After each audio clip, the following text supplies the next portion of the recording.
in 2005, what Hydro realized was it needed more of a decentralized approach where each area of expertise needed their own Aboriginal expertise within that group to develop mutually beneficial relationships with First Nations peoples based upon their interests. And so what we've seen at BC Hydro since early 2005 is the development of key expertise within key account managers, understanding what issues and challenges are being faced in First Nation communities.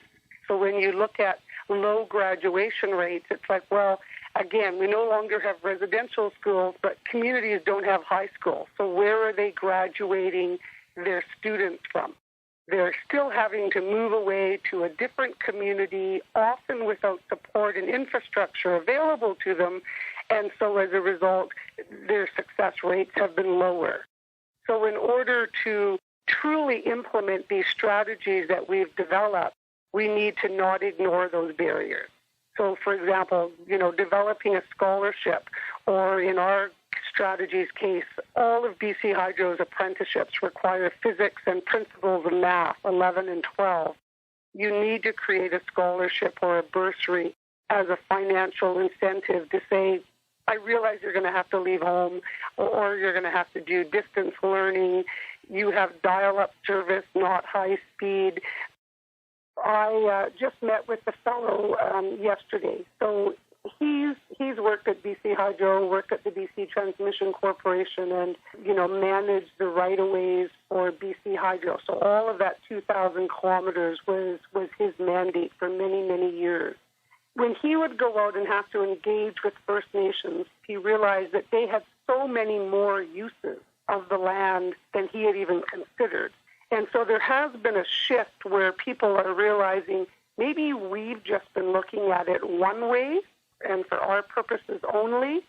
So this now retired transmission manager is talking to me about, what if we started training people to do right-of-way vegetation management differently? And what if we started to create ethnobotanical gardens in these areas, regrowing natural vegetation that was there, providing business opportunities to local First Nations who, one, want to go and get reintroduced to the land, want to learn more about what some of the medicinal and other value-added aspects there are to some of this wild vegetation.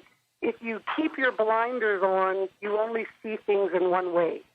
But when you take off your blinders and you ask other people, what did you do here prior to us being here?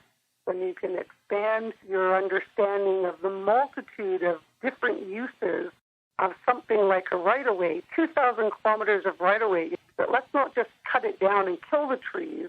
Why don't we look at what else might grow here? We need to constantly be aware that it's by working collaboratively and in a coordinated way that we can learn something from our neighbors about how to do our business. One of BC Hydro's core values just this last year has been ingenuity. When you're a group of engineers, often there is a very technical, very straightforward, severe way of doing things. And what we're asking ourselves as a company is, let's stop, make sure you've taken off your blinders, and ask yourself if there's another way, or if there's a more coordinated, collaborative way that we can still get the job done, but meet a larger group interest in this area.